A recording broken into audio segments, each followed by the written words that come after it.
لیمو کے اندر تھوڑا سا نمک ڈال کے آپ لے سکتے ہیں. بٹ اگین یہ بات ہے کیونکہ ہمارا ساتھ میں اور کھانا جو ہم کھا رہے ہیں اس میں آلریڈی بہت سالٹ ہے, اس میں بھی کوشش کریں کہ جیسے یہ جو آپ کے کارڈیولوجسٹ ہوتے ہیں یا ڈائٹیشین ہوتے ہیں وہ بھی کہتے ہیں کہ سالٹ کا استعمال کم سے کم کرنا چاہیے. لیس دین 1.5 گرامز پر ڈے جو ہے وہ ریکمینڈیڈ ہے جو ہارٹ ایسوسیشن ہے اس کے حساب سے.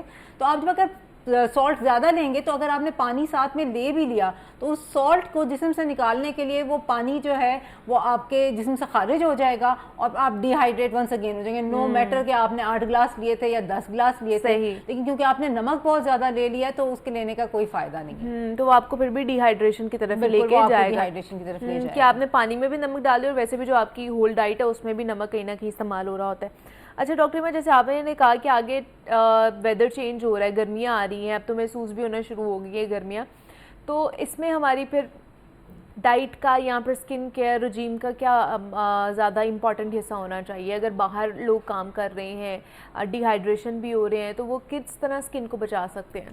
دیکھیں پہلا سٹیپ تو یہی ہے کہ آپ کوشش کریں کہ سحری میں آپ پانی کا استعمال زیادہ کریں. افطار کے بعد بھی اپنا افطار کا بھی سٹارٹ پانی کے ساتھ کریں, اور اس کے بعد افطار کے بعد بھی یہ نہیں ہے کہ آپ بس جو ہے آپ نے ایک دفعہ ہی اپنے آپ کو اسٹف کر لیا, تھوڑے مقدار میں کھائیں. اس کے بعد تھوڑی دیر پانی بھی آپ لیتے رہیں صبح کے ٹائم تک, جب تک سونے کا ٹائم ہے اپنے واٹر انٹیک اس کو مینٹین رکھیں. آلدو کہ آپ بیچ کے ٹائم پہ جب آپ کو بہت پیاس لگی ہے اس ٹائم پہ آپ نہیں لے پائیں گے, لیکن پھر بھی ایک حد تک ڈی ہائیڈریشن کو یا کم پانی لینے کو اس سے اوائڈ کیا جا سکتا ہے. اس کے علاوہ آگے گرمی کی بات, تو گرمی میں سردی میں تو کوسچن لوگ کرتے ہیں گو کہ یہ بات غلط ہے. سن بلاکس کا استعمال تو آپ ضرور کریں. اس کے علاوہ روزے میں ویسے بھی ہم لوگ سلو ہو جاتے ہیں سارے کام کا, مجھے try to stay in shade. بہت زیادہ آبویسلی جو محنت طلب کام ہوتے ہیں وہ ہم روزے کی حالت میں نہیں کر رہے ہوتے, تو اس سے بھی ظاہر ہے آپ کو پسینہ وغیرہ زیادہ آئے گا. اگر آپ کوئی ایکٹیویٹی زیادہ کر رہے ہیں یا اس طرح کا چلنے کا بہت زیادہ کام کر رہے ہیں, تو وہ آپ جو روزے والا ٹائم ہے اگر آپ مینج کر سکتے ہیں اس ٹائم پہ تھوڑا اوائڈ کر لیں, تاکہ اس وقت آپ ڈی ہائیڈریٹ نہ ہو. بعد میں وہ کام بے شک آپ ضرور کریں اور ساتھ ہی اپنی واٹر ریکوائرمنٹ کو فلفل کریں. Water is must. واٹر کا تو آپ سوچ ہی نہیں سکتے نا کہ اس کو اپنی لائف سے نکال سکتے ہیں یا اپنی ڈیلی روٹین سے نکال سکتے ہیں. اچھا اگر اب لڑکیوں کو ایکنی ہو جائے گی, جتنے ہم پکوڑے سموسے کھا رہے ہیں روزانہ کے بنیاد پر, تو عید سے پہلے کیا رجیم ہونی چاہیے اسکن کیئر کے حوالے سے؟ یا اگر تھوڑی سی ڈی ہائیڈریشن ہوگی ہے یا پھر جیسے ٹیننگ ہو جاتی ہے لڑکیوں کو یا ڈبل ٹون اسکن ہو جاتی ہے, تو اس کے لیے وہ کیا چیزیں استعمال کر سکتی ہیں؟ سیرمز یا ایسے ریمیڈیز گھر میں ہی جو گھریلو ریمیڈیز ہوم ریمیڈیز ہوں جس سے ان کی فریشنس بھی فیس پر آ جائے؟ دیکھیں ایک تو بات یہ ہے کہ ہیلدی ڈائٹ کی کوئی ریپلیسمنٹ ٹھیک ہے.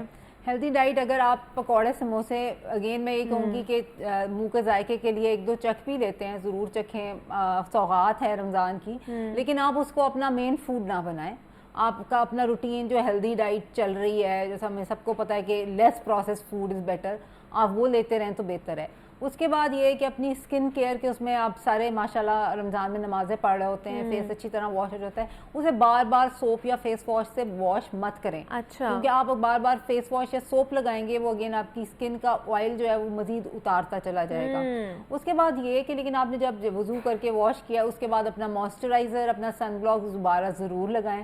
سیرمز وغیرہ جو ہم استعمال کرتے ہیں, ہائلورونک ایسڈ کا سیرم ہر کوئی استعمال کر سکتا ہے اور سب کے لیے اچھا ہے, فائن لائنز وغیرہ کو بھی کم کرتا ہے اور واٹر کو اسکن میں ریٹین کرنے میں ہیلپ کرتا ہے. اس کے علاوہ وائٹامن سی, کچھ لوگوں میں اس میں الرجی کا کمپوننٹ آ سکتا ہے, وہ استعمال کیا جا سکتا ہے. وائٹامن سی کے سیرم بھی بڑے ریڈیلی اویلیبل ہیں.